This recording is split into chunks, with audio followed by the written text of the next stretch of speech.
Halo, kenalin nama aku Ratu Sulsewati dan ini merupakan video diseminasi hasil penelitian skripsiku yang berjudul Motivasi Indonesia dalam Perjanjian Ekstradisi antara Indonesia dan Singapura pada era kepemimpinan Joko Widodo.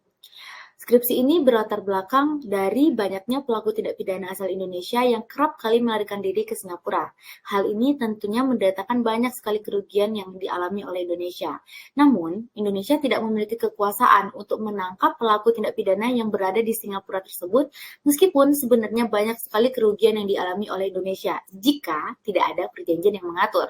Oleh karena itu, Indonesia sangat memperjuangkan adanya perjanjian ekstradisi dengan Singapura yang dimulai sejak tahun 1998. Nah, apa sih sebenarnya perjanjian ekstradisi tersebut? Yakni perjanjian antar negara dalam hal penyerahan tersangka atau terpidana yang ditahan di negara lain ke negara asalnya. Nah, sebenarnya di tahun 2007, di masa kepemimpinan Presiden SBY, Indonesia sudah berhasil menandatangani perjanjian ekstradisi dengan Singapura yang ditalikan dengan perjanjian pertahanan. Namun, DPR RI memutuskan untuk tidak melanjutkan proses ratifikasi karena terdapat beberapa kerugian yang harus dipertimbangkan. Selanjutnya, di tahun 2022, pada masa kepemimpinan Pak Presiden Joko Widodo, Indonesia kembali menandatangani perjanjian ekstradisi dengan Singapura yang kembali ditalikan dengan perjanjian lainnya, FIR dan DCA. Nah, sebenarnya ya teman-teman, secara substantif, perjanjian ini mirip, tidak ada perbedaan. Namun, perubahannya itu terletak pada masa retroaktif, yaitu masa berlakunya. Masa berlakunya ini berlaku surut. Di sisi lain, dua kesepakatan yang ditalikan dengan perjanjian ekstradisi ini justru memunculkan beberapa kerugian bagi bangsa Indonesia. Nah, di sini peneliti melihat bahwa hal-hal ini dapat dimaknai sebagai perubahan komitmen dari masing-masing negara. Indonesia kembali menandatangani perjanjian ekstradisi, ditalikan dengan perjanjian lainnya, namun tidak ada substansi yang berubah, malahan harus menerima beberapa ancaman atau resiko. Oleh karena itu, peneliti sangat tertarik untuk mengkaji apa sih sebenarnya yang menjadi motivasi Indonesia dalam perjanjian ekstradisi dengan Singapura. Yang menjadi rumusan masalah ialah ketika Singapura merupakan salah satu tujuan utama pelaku tindak pidana asal Indonesia dan menimbulkan banyak sekali kerugian bagi bangsa Indonesia. Oleh karena itu, Indonesia mengupayakan terbentuknya perjanjian ekstradisi sejak tahun 1998. Dalam prosesnya sudah pernah berhasil di tahun 2007 pada masa PSBY, namun gagal sampai ratifikasi, namun kembali ditandatangani di masa Presiden Joko Widodo, dan saat ini sudah disahkan sebagai undang-undang. Uniknya, perjanjian ini sebenarnya sama aja dengan perjanjian yang ada di tahun 2007 dan kembali disetujui dengan perjanjian pertahanan dan FIR yang menimbulkan kerugian bagi Indonesia. Oke. Pertanyaan penelitiannya yakni apa motivasi Indonesia dalam perjanjian ekstradisi dengan Singapura? Dengan tujuan penelitian untuk mengetahui apa yang menjadi motivasi Indonesia dalam penandatanganan perjanjian ekstradisi antara Indonesia dan Singapura dan akan memberikan manfaat sebagai acuan atau referensi bagi mahasiswa jurusan hubungan internasional khususnya Universitas Andalas dan masyarakat luas. Nah, dalam proses pengerjaan skripsi ini, peneliti memiliki 5 tinjauan pustaka seperti yang sudah ditampilkan di sini. Baik, masuk ke kerangka pemikiran, yakni state behavior. State behavior merupakan tulisan yang dipaparkan oleh Paul Erviotti dan Mark V. Kauppi dalam bukunya yang berjudul International Relations and World Politics, yang mana di dalam hubungan internasional dan politik pada hari ini, negara itu kerap kali melakukan koalisi atau aliansi dengan tujuan untuk meraih kepentingan nasionalnya dan untuk melawan ancaman yang datang. Dan terdapat beberapa faktor yang menjadi pendorong suatu negara dalam merumuskan kebijakan luar negerinya. Ada opportunities, ada interest, ada ancaman, dan juga capabilities. Interest itu merupakan kepentingan nasional ya teman-teman, dan hal yang ingin diraih dan ingin diwujudkan. Terdapat 3 hal, yakni ada survival, economic vitality, dan juga core values. Lalu ada ancaman yang dapat muncul, juga ada opportunities atau peluang yang memberikan benefit untuk bangsa, dan juga capabilities atau kapabilitas yang dimiliki oleh negara tersebut. Untuk metodologi penelitian, unit dan tingkat analisis, unit analisisnya motivasi Indonesia, unit eksplanasinya merupakan perjanjian ekstradisi antara Indonesia dan Singapura dengan tingkat analisisnya yaitu negara. Pendekatan dan jenis penelitian, kualitatif deskriptif, batasan penelitian dari tahun 2019 hingga tahun 2022. Untuk tekniknya itu dilakukan secara sekunder dan analisis datanya pertama harus direduksi, disajikan, lalu ditarik kesimpulan. Untuk sistematika penulisan itu seperti yang telah ditampilkan di sini. Bab 1 itu merupakan pendahuluan dan kita masuk ke bab 2, yakni membahas mengenai dinamika hubungan Indonesia dan Singapura. Di dalam bab ini itu terbagi menjadi dua pembahasan utama. Yang pertama mengenai kebijakan luar negeri Indonesia. Nah, di sini itu membahas di dua masa kepemimpinan, ada masa Pak SBY dan juga Pak Joko Widodo. Di masa Pak SBY itu dituangkan di dalam Peraturan Presiden RI Nomor 7 Tahun 2005 tentang Rencana Pembangunan Jangka Menengah. Itu disampaikan dalam bab 9-nya bahwa jika tidak adanya perjanjian ekstradisi, maka akan menghambat proses pemberantasan korupsi dan tindak kejahatan lainnya.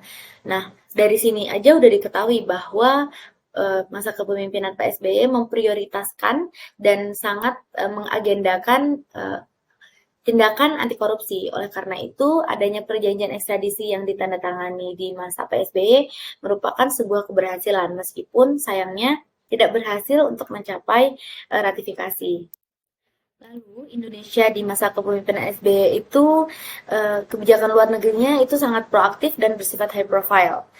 Lalu jargon yang digalakkan oleh PSBY kala itu ialah Thousand Friends and Zero Enemy, di mana PSBY secara aktif mengunjungi tetangga-tetangganya dan menunjukkan posisi Indonesia sebagai bangsa yang penting dan kuat. Nah, agenda untuk memberantas korupsi juga dilihat dari di awal kepemimpinan berhasilnya diciptakan beberapa badan untuk memerangi dan juga KPK yang sampai hari ini masih berjalan efektif. Selanjutnya, Indonesia di masa kepemimpinan Pak Joko Widodo tertuang pada RPJPN tahun 2020 hingga tahun 2024 bahwasanya di masa kepemimpinan Presiden Jokowi ini dalam misi nomor 6-nya itu disebutkan bahwa penegakan sistem hukum yang bebas korupsi, bermartabat, dan terpercaya. Ini sangat menunjukkan ya mengapa perjanjian ekstradisi sangat diperjuangkan dan berhasil ditandatangani hingga telah menjadi sebuah undang-undang di tahun 2022 ini.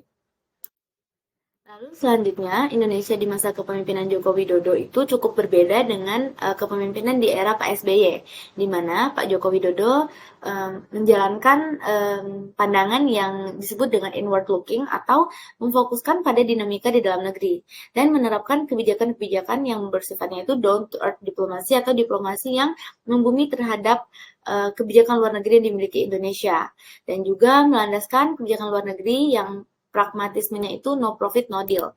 Nah, di bab selanjutnya itu akan dijelaskan apa yang menjadi kepentingan Indonesia dalam perjanjian ekstradisi dengan Singapura dan mengapa Pak Jokowi sangat memprioritaskan perjanjian ekstradisi ini.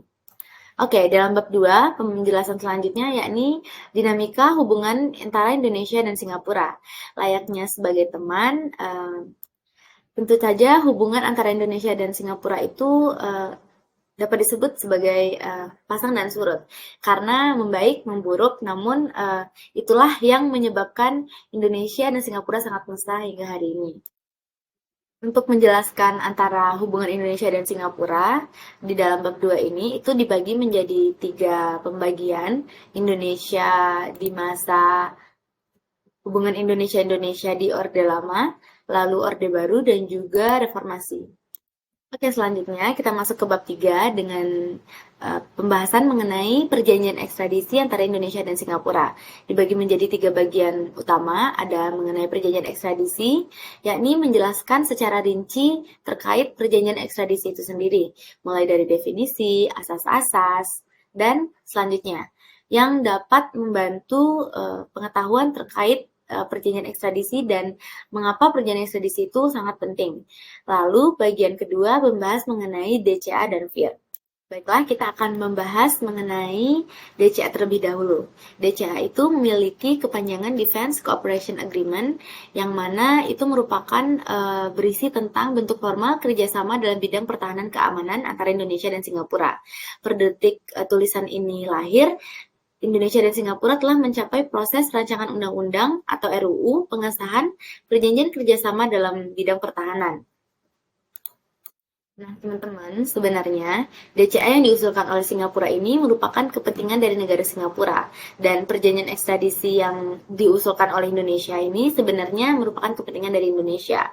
Dampak yang dirasakan oleh Indonesia ketika perjanjian ekstradisi dapat dilaksanakan dengan Singapura, tentunya akan membawa keuntungan yang akan dijabarkan lebih lanjut di bab 4. Dan oleh karena itu, beberapa pertimbangan yang dipertimbangkan oleh pemerintah Indonesia dalam DCA ini dapat diatasi oleh pemerintah Indonesia. Selanjutnya kita akan membahas mengenai FIR atau Flight Information Region. Oke, jadi di dalam perjanjian FIR ini terdapat tambahan luasan dari FIR Jakarta, di mana akan ada pengakuan internasional bahwa FIR di atas Kepulauan Riau dan Natuna akan menjadi FIR Jakarta dan milik Indonesia. Oke, pembahasan selanjutnya mengenai faktor terjadinya perjanjian ekstradisi antara Indonesia dan Singapura. Nah, teman-teman, bagi Indonesia, adanya perjanjian ekstradisi ini tentulah sangat penting untuk menjangkau secara efektif pelaku tindak kejahatan di masa lampau. Nah, dan untuk memfasilitasi implementasi keputusan Presiden Republik Indonesia nomor tahun 2021 tentang Satuan Tugas Penanganan Hak Tagih Negara Dana Bantuan Likuiditas Bank Indonesia atau disingkat dengan BLBI. Alasan paling fundamental bagi Indonesia untuk mewujudkan perjanjian ekstradisi dengan Singapura berkaitan erat dengan kasus korupsi di Indonesia. Nah, demi mencapainya beberapa kepentingan yang perlu diwujudkan, tentulah perjanjian ekstradisi ini harus diperjuangkan oleh Indonesia. Oke teman-teman, sekarang kita masuk ke bab 4, yakni merupakan membahas mengenai motivasi Indonesia dalam perjanjian ekstradisi antara Indonesia dan Singapura. Dan pembahasan pertama akan membahas mengenai ancaman yang dihadapi Indonesia dalam perjanjian ekstradisi dengan Singapura. Sebenarnya, negara tidak mengambil keputusan tanpa tujuan tertentu yang harus diwujudkan. Namun, di dalam tujuan tersebut hadir pula ancaman yang membersamainya. Nah, di sini ancaman itu muncul dari DCA. Terdapat 4 hal. Yang pertama, Singapura boleh melakukan latihan militer di wilayah Indonesia serta mengajak pihak ketiga tanpa persetujuan dari pihak Indonesia. Yang kedua, jika terjadi prajurit Singapura yang melakukan pelanggaran tidak pidana di Indonesia, maka hukum yang dilakukan ialah hukum negara Singapura. Yang ketiga, kurang jelasnya senjata apa yang akan dipergunakan dalam latihan dan lahan yang dipersiapkan untuk latihan hampir sepenuhnya merupakan hutan lindung. Sebenarnya, ini merupakan ancaman yang harus dipertimbangkan oleh Indonesia. Namun, di balik ancaman yang muncul, datang pula peluang. Seperti yang telah dijelaskan di dalam skripsi, bahwa setelah adanya perjanjian ekstradisi antara Indonesia dan Singapura, Singapura berkomitmen untuk meningkatkan kerjasama bilateralnya dengan Indonesia. Saat ini, pemerintah Indonesia dan pemerintah Singapura sedang mengupayakan kerjasama bilateral pada tahapan yang lebih serius. Ada membahas mengenai manajemen keimigrasian, hukum, dan kekayaan intelektual. Lebih jauh, teman-teman, ambisi Indonesia untuk menjadi ketua ASEAN di tahun 2024 juga didukung oleh Singapura. Hal ini dinyatakan langsung oleh Pak Menteri Yasona bahwa dukungan Singapura untuk Indonesia yang akan menjadi ketua ASEAN di tahun 2024 menjadi salah satu kolaborasi erat. Selanjutnya, faktor yang perlu dipertimbangkan yakni kapabilitas yang dimiliki Indonesia dalam perjanjian ekstradisi dengan Singapura. Indonesia memiliki sumber daya manusia yang baik dan sistem kepemerintahan yang sangat mendukung. Oleh karena itu, sangat capable bagi Indonesia untuk mewujudkan terjadinya perjanjian ekstradisi dengan Singapura. Lalu terdapat kepentingan yang perlu diwujudkan, yakni upaya untuk mempertahankan eksistensi sebagai negara yang berdaulat, untuk mewujudkan kekuatan dan ekonomi serta kemakmuran negara, dan juga melestarikan nilai-nilai bangsa. Lebih rincinya, Indonesia ingin memperkuat negaranya melalui perjanjian ekstradisi untuk mengembalikan aset yang dibawa lari dan untuk mempertahankan nilai sosial dan budaya serta nilai politik dan pemerintahan bangsa. Masuklah kita ke kesimpulan. Indonesia memiliki kepentingan yang perlu diwujudkan dan dengan mempertimbangkan beberapa hal yang telah dijabarkan di atas, Indonesia memiliki motivasinya tersendiri untuk mewujudkan kepentingan-kepentingan tersebut. Oleh karena itu, Indonesia sangat memperjuangkan perjanjian ekstradisi dengan Singapura. Sekian